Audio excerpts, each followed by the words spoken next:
বিসমিল্লাহির রহমানির রহিম।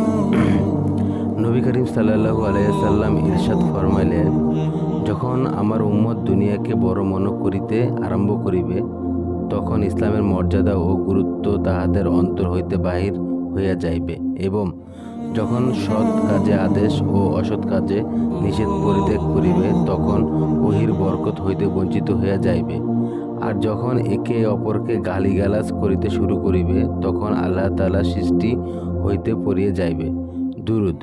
হাকিম তিরমিজি।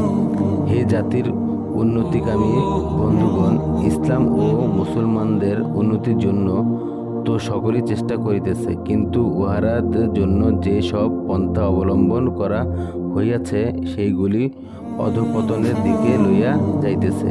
যদি আসলেই আপনারা আপনাদের রাসূল সাল্লাল্লাহু আলাইহি সাল্লামকে সত্যিকারের রাসূল মনে করিয়া থাকেন, তাহার তালিমগণে সত্যি তালিম বলিয়া বিশ্বাস করিতে থাকেন, তবে কি কারণে যে জিনিসকে তিনি রোগের কারণ বলিয়াছে, সেই সব জিনিসকে তিনি রোগের মূল বলিয়াছেন, উহাকে আপনারা রোগের চিকিৎসা হিসেবে গ্রহণ করিতেছেন।